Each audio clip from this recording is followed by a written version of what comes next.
Thanks, Max. Thanks for inviting me to this meetup. My name is Malo Denielou. I am a software engineer in the group Cloud Dataflow team at Google, and I work on Apache Beam. So, what is Apache Beam? It's a 3-point slide explaining what is Apache Beam. There was a presentation at this meetup about a year ago when Apache Beam was fresh off the press. So I think it was a good opportunity now to do a refresh and an explanation of where the project is at now.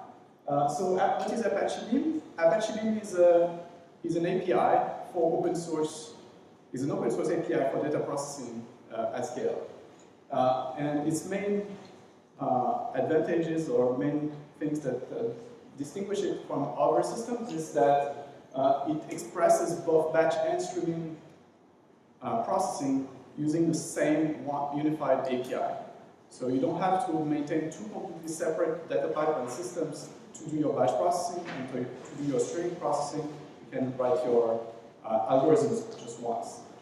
The second point in the design of Apache Beam is about the separation from the data processing logic that, and if you've written any pipeline on Hadoop or Spark or wherever, should be separate from the actual runtime requirements. So you should not have things in your data processing that depends on where you actually do the processing.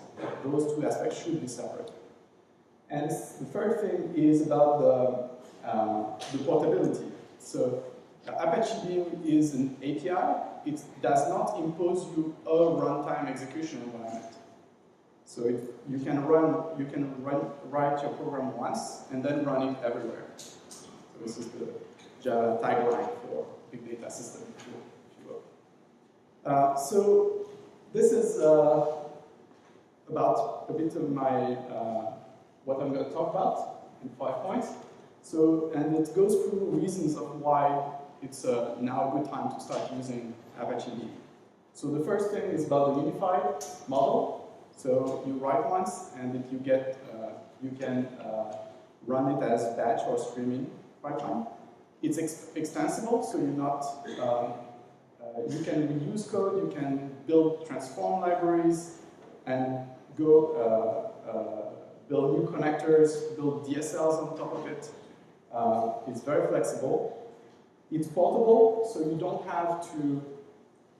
Once you've written your libraries, they actually do not depend on where you run them. If you run them on Spark, on Spark Streaming, on Flink, or on Cloud Dataflow. And then once I go through some of the aspects through use case, I'll demo some pipelines. It's a batch pipeline running on Spark or Dataflow. It's a pipeline, streaming pipeline running on Kafka and Flink. And then we'll get started, see how you can get involved or use the Apache Beam. So the use case I'm going to use is, let's say you're a gaming company. So big data is not your main business, right? However, when you start having some traction in your app, your mobile app, you will need to do some analytics. And the analytics will be key to improve adoption, engagement, and actually for the success of your business, right? And you will want to answer a question such as, well, how many players are in each level? You need to know what are the team points, if it's a team-based app. You will want to know if you have something that need to be paid or some add-on. What is the flow and how many users get to that point in your game? So you need to log a lot of data, and you need to have some information about the changes you make to your game, and if possible in real time, and be able to answer all these questions so that you can have a successful app. So the solution is, at the very, very high level, is, well, you need to collect a lot of events, right? If possible, in real time. You want to combine the data in a meaningful way corresponding to the questions you want answered that depend on your game. And then you want to apply both real-time and also historical analysis because there's always new questions that come up. So you always want to also have some historical data analysis. And then that can lead to your success. So if I take like a salesman from Google Cloud hat, people will come up with this picture, okay? And I'm not a salesman, and I will show why, like, what are all the pieces. And the point is not the special products here, it's the architecture. So the architecture is that we're going to say, well, for all the real-time events, you need a pub/sub system that's going to collect them, right? And for example, Cloud pub/sub. For all the historical events, you need some storage system, let's say file storage, like cloud storage. Then, if you're on Google Cloud, you're going to use Cloud Dataflow, which can do both batch and streaming data processing. And so this will take the data, either streaming or batch, and put it in some analytics engines, so where your analysts or the people in your team can do very simple SQL query on your data, and get those SQL query results fed into spreadsheets, into visualization tools, or more analysis from this data, right? And the question, so this is a very good architecture, quite generic, and it's not, I'm not there saying that this is just Google Cloud. There are a lot of alternatives. It's about the concept of each of these elements, right? So Cloud pub/sub, you don't have to use that. You can use any alternative pub/sub system. The favorite these days is Kafka. For your storage, you could use some other clouds. You can use your own Hadoop cluster, your HDFS cluster, or any other storage system. Go to Azure or whatever. For your data processing, you can use Spark, you can use Flink, you can use Hadoop MapReduce, Elastic MapReduce. And to replace BigQuery and your kind of data warehouse and analytics, you can use Redshift, Cassandra, whatever. Okay? So there are a lot of alternatives. But one thing that is, and so these alternatives allow you to substitute one piece for each other, right? So you can replace one with the other. So it's a pub/sub system, it has the same architecture, same API. One storage system, the API is the same, files, folders, etc. Analytics, you have the same API, is always SQL, right? If you write your SQL query on BigQuery, it's going to be the same will work on Redshift. However, there is one issue, is that this bit in the middle, there is no API. So if you choose to write in Spark, and you need to go to a different solution, you're going to have to rewrite the whole thing in MapReduce, for example, or in Dataflow. Or if you were writing in Spark streaming and you want to use Flink, you need to rewrite the whole thing because the APIs really do not match. And this is important points. So, like here we have already a common API, and that's SQL. Here we have file system, we have pub/sub with the concept of messages and topics, kind of universal concepts. And here in the middle for your analytics, there is no API. So that's where Beam comes in, okay? So if you write your pipeline in Beam, you can then run it, you can then substitute this piece by whatever you want, okay? And that's the whole, that's one of the major points of using Beam, right? You get out of this kind of technological or environmental lock-in for your data pipeline, for your analytics. Okay? You could imagine this the sequel of data processing for batch and stream. All right? So, what is Beam? What does it look like? So I'm going into my game example, and I have an example Beam pipeline. This is an example of a batch pipeline that is going to take the score of some teams on that game and want to calculate the hourly scores for those teams. All right? So the pipeline is described here. it's quite simple. It reads from logs, so I'm taking some input from somewhere. Actually, it doesn't matter where it is, if it's just from Google Cloud Storage or S3 or HDFS. It's going to do some transformation that I'm going to describe in a minute. It's going to apply some more transformation, and then it's going to run. So what do we see here? So the first thing we see is that there's a separation between this transform here, where we actually calculate the team score. And the team score is something that we wrote as a library.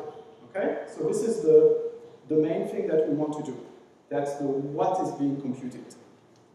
And separately, oops, okay. So if I want to know exactly how this is defined, you can write it, you can see it here. So I have my calculate team score function, and this is the actual code, right? And this is called a P transform. So it's the abstraction of transformations, right? And a P transform is going to be something that takes a P collection. So P collection has this an abstract concept of a large-scale data set. It transforms from one P collection to another. So here is a special P collection that says there's nothing afterwards. And then you can see this is a composed transform.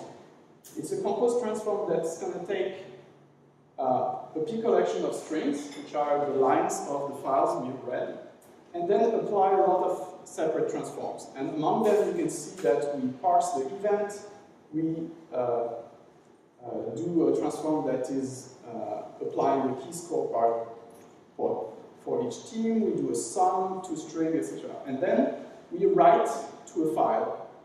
And I'm going to describe those two a bit in a minute. So the notion of P transform is the way we compose transformation and make them into libraries. Okay? The details are not that important in this case, but we have units for P transform which can be read, pardon, grouping, flatten, etc. So now that we've described what we wanted to compute, there is one element above that is the where in event time. So this is especially important for when you're doing analytics in a meaningful way. So when events are generated on, let's say, mobile devices, it takes quite some time for those events to arrive in your system, right? So if you do analytics based on the time at which they arrive in your system, you're actually miscalculating your data. You're making a mistake, right? So it's important that the system, the API here, it's important that this API is designed to allow you to deal with the event time and not the processing time, okay? So this is something that Beam makes it as a prominent design feature. And here, what we said is that this is the transform we want to apply, and we want to do this transform, which is calculating the team score, over fixed windows of 1 hour. Okay? What does it mean? Is that I have separated what is my calculation from what is my actual window of time I want to calculate it. So if I want to do windows of 1 day, I just have to change here. Or if I want to do session window or some other windowing function, sliding window, I just need to change this. I don't have to go into this part of the code. Okay, so this is an example for a batch pipeline, and this is another example of streaming pipelines. So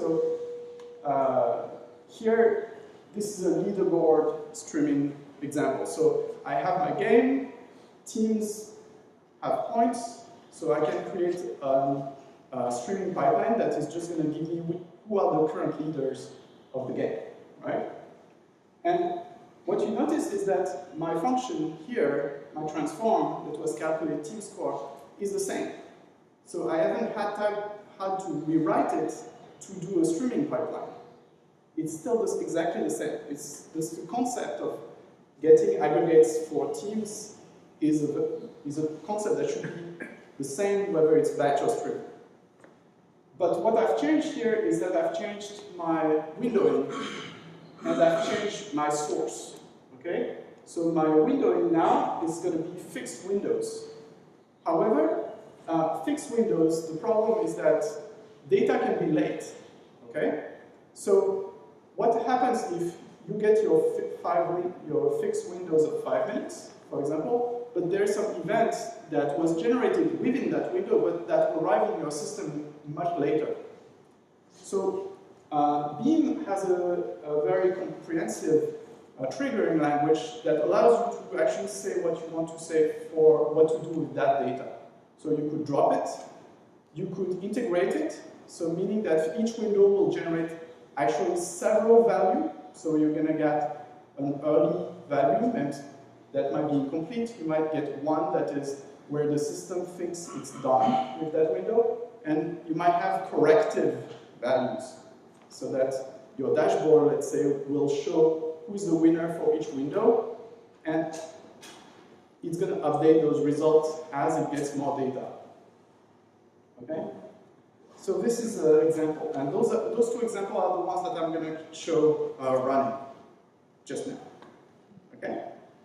So let me see. So this is the Google Cloud Dataflow UI.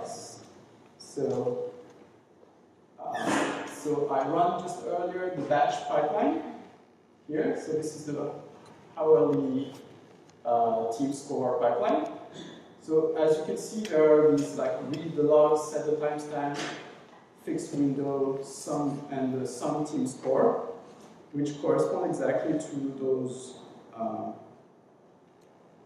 four transforms that we had here, right? And you can see that calculating the team score is a composed transform, and so the UI reflects this so that you can see what's going on. Okay?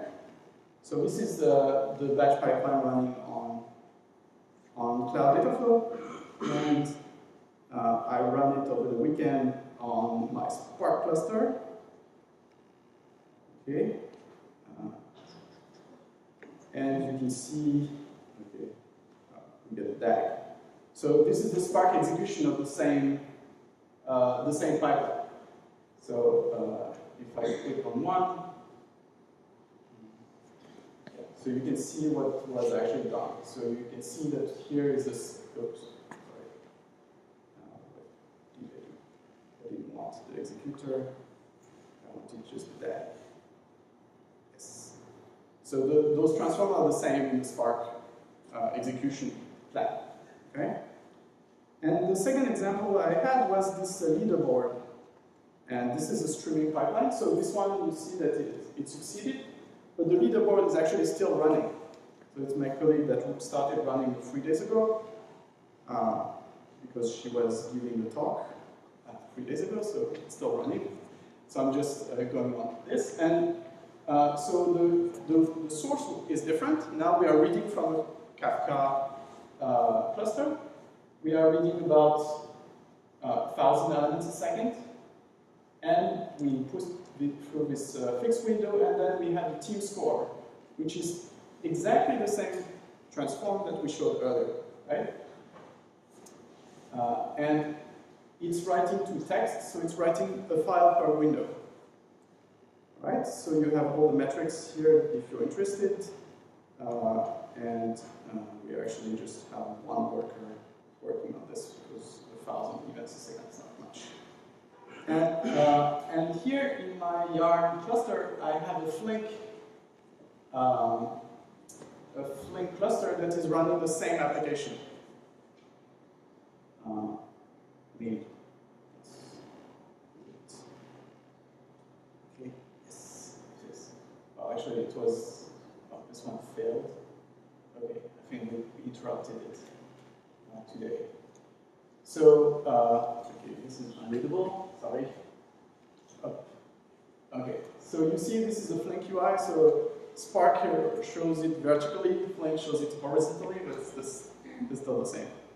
So you have those combines, you have the multiple combines to sum per integer. I think this is, yeah. So, so this is the portable, and you can debug it, you can look at actually how it runs, and see your pipeline run on any of those environments without changing a line of code. All right, let me go back. I'm actually well on time, so that's good. So that was those two pipelines, the batch pipeline and the streaming pipeline running on multiple environments without changing the code. So what's the situation for Beam now? So a year ago in March, Beam was an incubating project. It started in January last year, January 2016. Now we are a top-level Apache project, which means that we have reached the milestone in terms of contributor and in terms of process in the community. Now the Beam API has two languages for the SDK, Python and Java. Java is the most portable at the moment. Python only runs in Cloud Dataflow at the moment, but we are working hard on making it run everywhere. So like you can write in Python your Beam code and then run it on Flink, on Spark, or on Apache Apex. So the environment we support, so those are the runners that are supported. So Apex is the last one that came in, and Pump is still in development. And so what we are aiming for is the first stable release for Beam by the end of May. So we are in RC3 now, and we are getting ready for our first release. So to just say a bit more about those runners, but you are quite familiar with those. Spark is very famous and has a very good batch processing engine. Flink is open source as well and has a very good streaming engine. Spark is a bit harder to use for streaming, and Dataflow is our fully managed service in the Google Cloud that does both batch and streaming. So one question you might want to ask before I leave you with this is, how do you build this abstraction layer that is independent of the runtime and even independent of the language you write your runtime in? So one way is you build it as the intersection of all those runners, right? But then that's terrible, because you have very little functionality. You could build it as the union of all the functionality, but then every time you add a new runner, then you add the extra functionality that runner has. That's not a very good idea. So instead, what we've done is we want Beam to be the future. So we want Beam to be the direction where those runners are going to be in the future. So that's why we designed the API to have an excellent support for triggers, windowing, and all the event time semantics, so that it's designed correctly, and so that we can tell the runners, you should follow our design, this is the right one, and we explain why. And the same for everything that has to do with scaling and runtime execution. We want so Dataflow is the only system that supports auto-scaling, for example, for both batch and streaming. And we are pushing, so we've designed the API with the community in Beam so that Beam is auto-scaling friendly, and we are pushing the Spark and Flink community to implement auto-scaling in their system and bring their execution engine forward in the right direction. So this is the direction for the project. So if you want to learn more, there's a paper, there's some blog posts. You can get those links on the slides later. And you can go to beam.apache.org, and you have the quick starts, you have how to download, how to execute, how to run on some of those. The mobile gaming example that I just showed is actually some sample code that has a comprehensive set of like 6 or 7 pipelines, both batch and streaming, so you can run them. We have word count, which is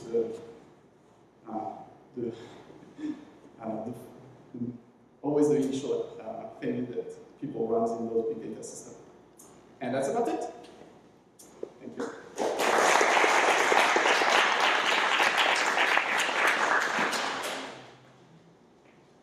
questions for Malo? Yeah. Yeah, I wanted to know, like, what kind of read guarantee does it support? Read guarantees? Like one, at one. So Beam has a semantics of exactly once, and Dataflow supports exactly once. Flink is also exactly once. Yeah. It's easier to reason when you know you're not going to lose data because of Spring doesn't support it, right? Yeah. So Spark. Spark. So how it's going to translate into Spark? So it's a good question. I don't know the answer for this. For Spark streaming, yeah. I think Spark streaming will not lose data. It's just that if you do windowing incorrectly, you might get incorrect results. Because they batch events together. So if one of your events is late, they might not make it into the batch, and so you're going to get slightly incorrect results. So I think that's the issue. That's not exactly one semantics. Yeah. You mentioned something about DSLs. So how do you use DSLs with Beam? And if you have to write a pipeline, are you writing it in Java or something? So currently you can write in Java or in Python, but so I have some additional slides I can.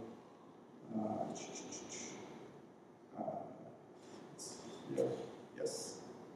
So you can build DSLs on top of those as building blocks. So you could imagine, for example, Cask actually generating being a kind of DSL for Beam and then running it on all those runners for free. One of our main DSL is called Sio. It's been developed by Spotify, and it's a Scala API that is like 95% compatible with Spark API. With Spark or with Scalding, even Scalding. Anyway, so it's a Scala API for batch processing that is on top of Beam. So it's rather easy. And some people are working on a SQL DSL at the moment as well. Any other question? Yeah. During your pipeline, so you have multiple stages, you can apply different steps in different stages. How to control the serialization of the data flowing or during the shuffling and everything? Yes. So in the API here, you can set a coder. So we have a system to plug in a coder for how you serialize the data between the transforms. So by default, it's going to use like Java serialization or some other, for example, for when we do shuffle, we have a more efficient coder than Java serialization, but by default. During each stage? Yeah, between each stage. But so the coder is like piped through kind of implicitly. So most of the time you can just run it like this. When you reach a certain scale, you might want to optimize your coder for your data. But yes, you can do it indeed. And it matters between the we don't want to in this API to give you too many knobs to tune, because if you tune knobs, it goes against portability, right? For example, Dataflow will fuse the stages together, so will not execute it as you write. It will optimize the execution, but some other runners might not do that. So the coders, where you put the coders, does not necessarily mean that you're going to use them at that time. So yes. That brings up the question: could you have different stages in different languages and switch between Python and Java for your parts of your pipeline? Very good question. At the moment, no. So you build your pipeline, and it actually constructs an abstract representation of your execution, and then you send it to the workers. And That's a good, might be interesting. It's definitely possible to have a library of transforms that maybe might be underlying, have some implementation in C++, for example, if you want to do some machine learning or something more efficient. This is certainly something that is doable. Yeah. Is this lazy evaluation like Spark? So, yeah, so you define your pipeline and then you do pipeline.run to actually execute it. It's not executed as, yeah. And then one more. But it's not lazy in the sense that it's going to execute the whole pipeline. It's not going to think, yeah. Spark, we can do multiple things like, for example, Spark SQL, Spark Yeah. Streaming, you can do together. Now, if you want to do something like Spark SQL over here, Mm-hmm. do you have anything simple? So yeah, we are working on the DSL for SQL. That would basically be yeah. So you just write your SQL expression, and that corresponds to a transform. But this is in progress. There's some Apache projects that are trying to do that. So we are trying to be compatible with them. Yes. So this is more about being agnostic to the runtime and having a layer abstraction layer above. But if you are bought into a specific runtime, whether it's Spark Streaming or Dataflow, Yeah. then you don't necessarily need this, right? Is that the right way? Yeah, you can see it this way. So if you have chosen an execution engine and you know you're not going to change it, and even if there's a new shiny toy that comes in that is much better performance or brings you auto scaling or something, then yeah, you can add you're always free to use it. All right. Any other questions?